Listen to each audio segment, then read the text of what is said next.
Les maladies du cœur prennent de l'ampleur dans le rang des populations qui sont de plus en plus vulnérables aux facteurs de risque.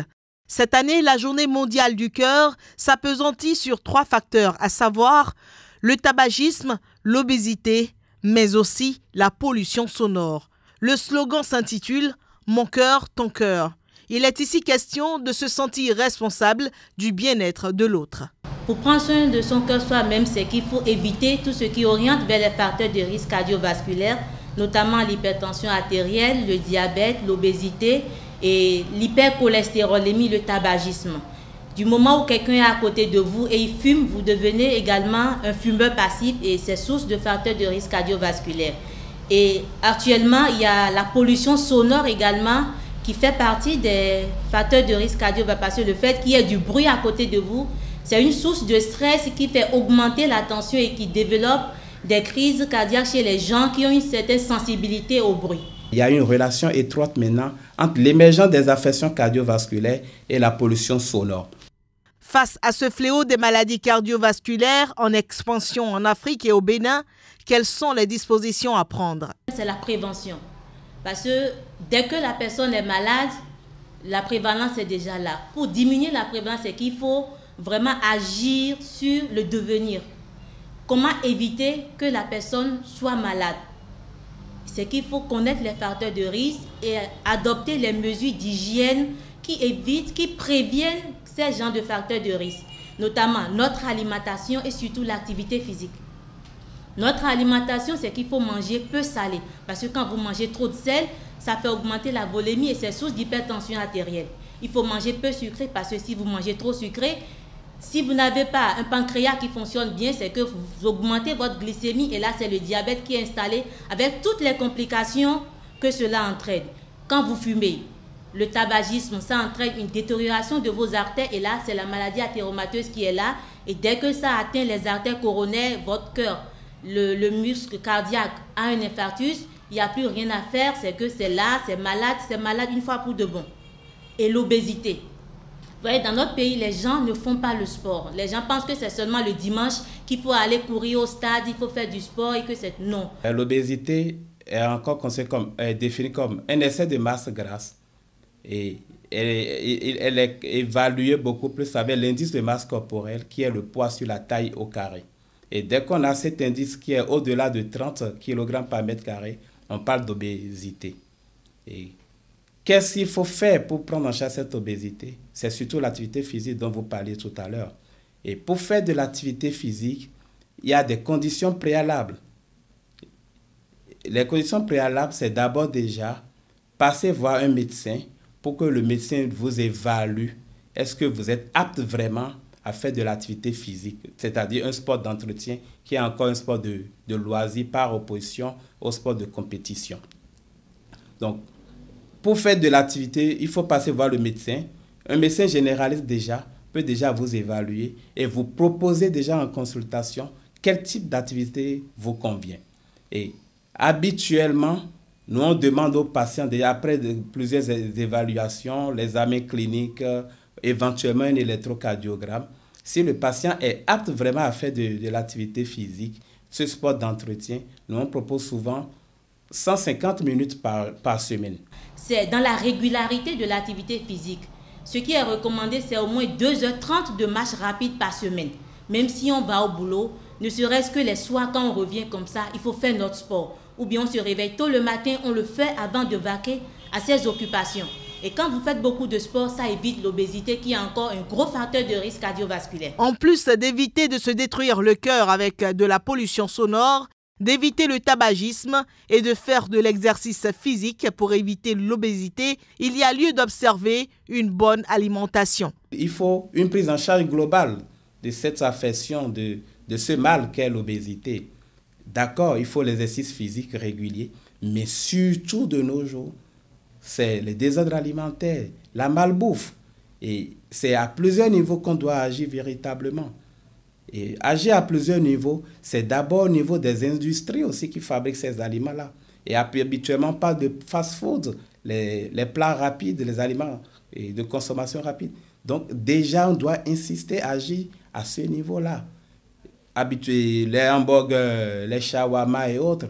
Il faut revoir cela. Et il doit y avoir une législation véritablement pour essayer de lutter contre ça.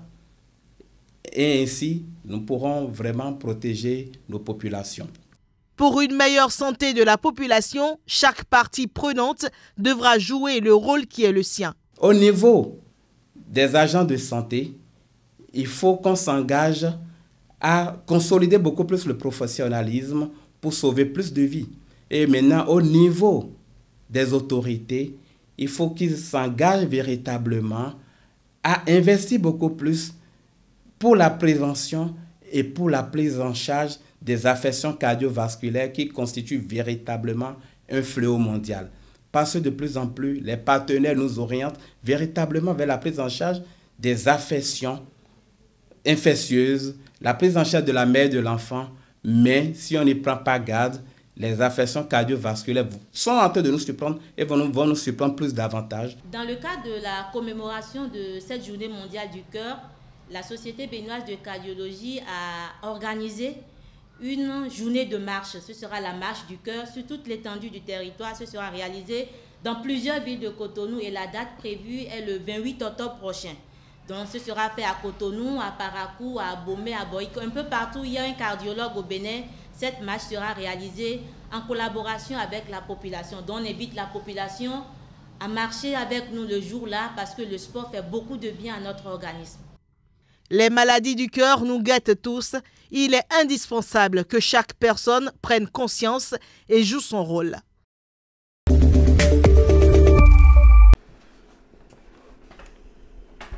Il les surveille comme du lait sur le feu. Dans ce bac d'eau de mer, une douzaine d'huîtres connectées.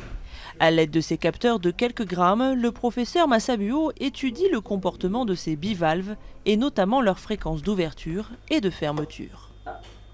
Nous, à travers l'analyse de leur comportement, on est capable de voir leur état physiologique.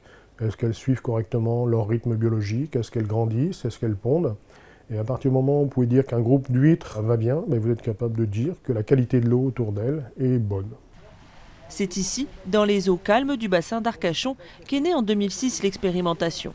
Depuis, son équipe de recherche a installé des mollusques un peu partout dans les mers du globe.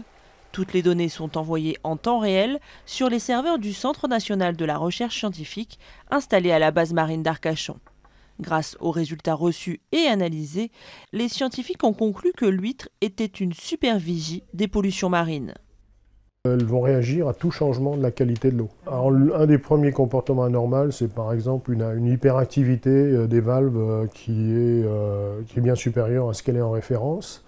Des animaux qui s'arrêtent de grandir, des animaux qui brutalement ne se ferment plus à la bonne heure de la marée ou de l'alternance jour-nuit. Cette découverte a convaincu le géant pétrolier Total de financer la recherche à hauteur d'1,7 million d'euros et d'installer des huîtres cobayes près de ses installations, notamment une plateforme pétrolière au large d'Abu Dhabi ou en mer de Barents. Ces mollusques bivalves sont beaucoup plus sensibles que les appareils qu'on utilise de chimie, de détection de chimie. Plus cette concentration augmente et plus les animaux restent fermés longtemps. Donc là, si vous voulez, la durée de fermeture anormale de ces animaux nous donne des informations sur la concentration de pétrole qui se trouve dans le milieu. À charge ensuite aux pétroliers de prendre les mesures adéquates pour juguler la fuite. Les huîtres représentent surtout une méthode peu coûteuse de détection à distance.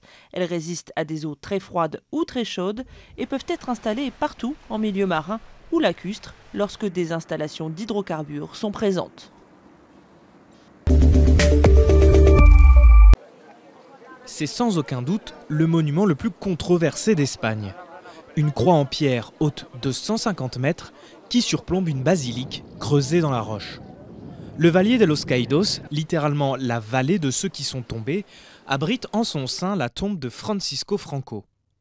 L'ancien général espagnol a fait construire ce mausolée où il est enterré depuis 1975, mais le nouveau gouvernement socialiste a décidé de transférer les restes du dictateur hors de ses murs.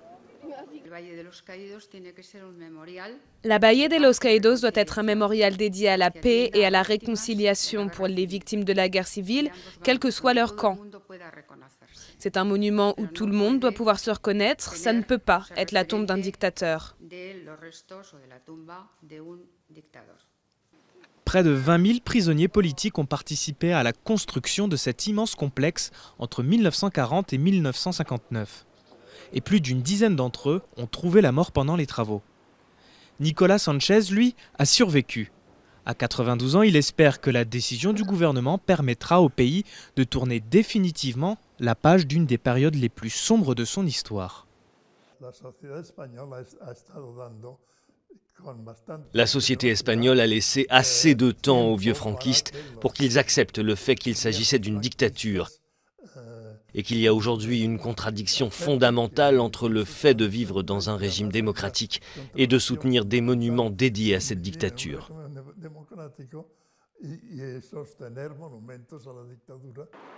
Mais les descendants du dictateur s'opposent à ce transfert et les nostalgiques du franquisme sont furieux. C'est la négation d'une partie importante de l'histoire de l'Espagne. Quand M. Sánchez dit que c'est un acte de réconciliation, en réalité, c'est le contraire.